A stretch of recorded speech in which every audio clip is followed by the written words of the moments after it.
चाहे बाबा जय गुरुदेव आश्रम उज्जैन से जुड़े हुए जितने भी आश्रम देश विदेश में हैं, उसमें रहने वाले लोगों, आपको बड़ी सावधानी से रहने की ज़रूरत है।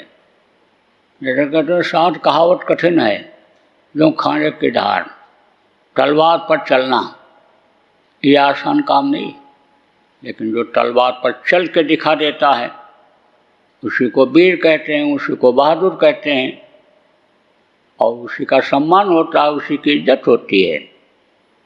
तो ये स्थान इस तरह के हैं, जितने भी स्थान हैं आश्रम जिनको कहते हो, यहाँ के लोगों को बड़ी सावधानी से रहने की ज़रूरत है। आप ये समझो, क्योंकि जानकारी रहती है, उनको जानकारी बराबर कराई जाती है कि इस तरह रहना चाहिए, इस तरह खाना चाहिए, इस तरह से यानी समझो आपको व्यवहार करना चाहिए, इस तरह विचार रखना चाहिए। लक्ष्मण रेखा क्या होती है कि जिसको लांघोगे तो आप समझो सीताहरण होगा, तकलीफ आएगी। इसलिए उज्जैन आश्रम के लोग या जहाँ भी आश्रम है, सब लोग सावधानी से रहो, और भजन ध्यान जब तक नहीं करोगे तब तक चाहे स्त्री हो, चाहे पुरुष हो, चाहे बच्चे हो, यानी आप ये समझो कि आपका मन रुकने वाला नहीं है।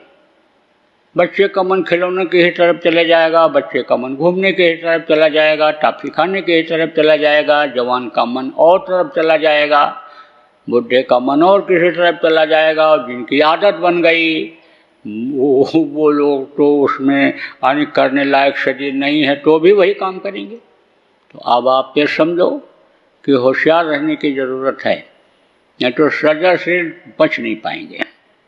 आप ये समझो कि जो भी जय गुरुदेव नाम से जुड़े हुए लोग हो, आप सब लोग जो गुरु महाराज के शिष्य हो या उनके बाद में जो नामदान लिए, सब लोगों से आज मुझे ये कहना है कि आप सावधानी रखो, शरीर से कोई ऐसा बुरा कर्म न होने पावे, मन से ऐसा कोई बुरा कर्म न होने पावे कि जिससे आपको कष्ट हो जाए, शारीरिक मानसिक कष्ट हो जाए। रुपया पैसा जो आपके पास है उससे गलत काम न होने पावे कि आपका जब धन चला जाए निर्धन हो जाओ।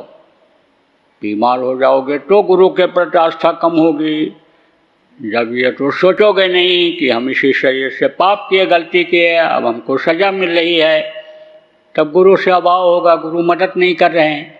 सीमा होती है, एक समय ऐसा होता है जब माफ़ी हो जाती है, जब ज़्यादा हो जाता है तब माफ़ी नहीं होती है। तो सीमा ख़त्म मत हो, सीमा के अंदर रहो। सीमा से बाहर चले जाओगे, जैसे बताया लक्ष्मण रेखा से बाहर चले जाओगे तो हरण तो होने होना है, जैसे सीता का हरण हो गया। ऐसे ही तकलीफ तो आनी ही आनी है। सीता वहाँ रहती है तकलीफ न होती, और सीता वहाँ चली गई, कहाँ अशोक वाटिका में रावण ले गया, बराबर टेंशन बना रहा। आप ये समझो भोजन वहाँ भी मिलता था लेकिन टेंशन बराबर बना रहा। जैसे कोई बंधक बना लिया जाता है, चाहे सोने की हथकड़ी लगा करके, और दरबार राजमहल में रखा जाता है, लेकिन चिंता रहती कि बंधक तो हैं। तो ऐसे ही तकलीफ तो होनी ही होनी है।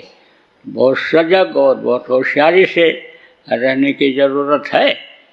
अब आगे का समय बराबर खराब आता जा रहा है, और उस खराब समय को अगर भान नहीं होगा, आप सब लोगों को जितने भी सत्संगी देश विदेश में हो, अगर आप ये समझो निश्चिंत रहोगे, आप इस बात के लिए निश्चिंत रहोगे, हम जय गुरुदेव नाम बोलेंगे रक्षा हो जाएगी, हम जब आवाज़ लगाएंगे गुरु महाराज को, गुरु महाराज हमारी मदद कर देंगे, तो मदद ऐसे नहीं होगी।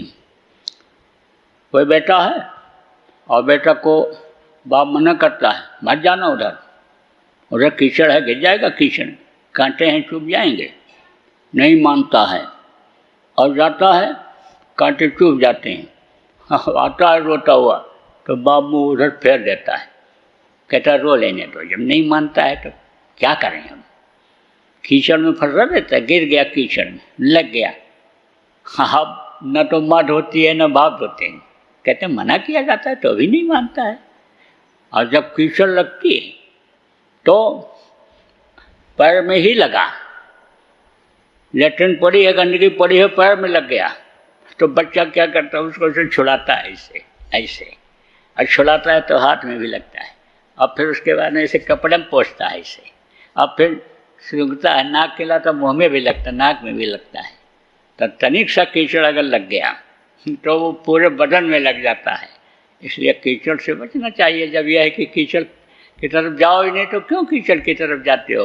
पढ़ने के लिए जाओगे तो लगेगा, गिरेगा, चेहरा भी खराब होगा, कपड़े भी खराब होंगे, कोई आने घर का प्यार नहीं करेगा। जब तक सफाई धुलाई नहीं होगी तो सफाई धुलाई कौन करेगा? जो मना करता है। आप तो समझो उसी की बात नहीं मानते हो तो सफाई धुलाई कौन करता है? कौन करेगा? ऐसे गंदे पड़े रहोगे ऐसे ही।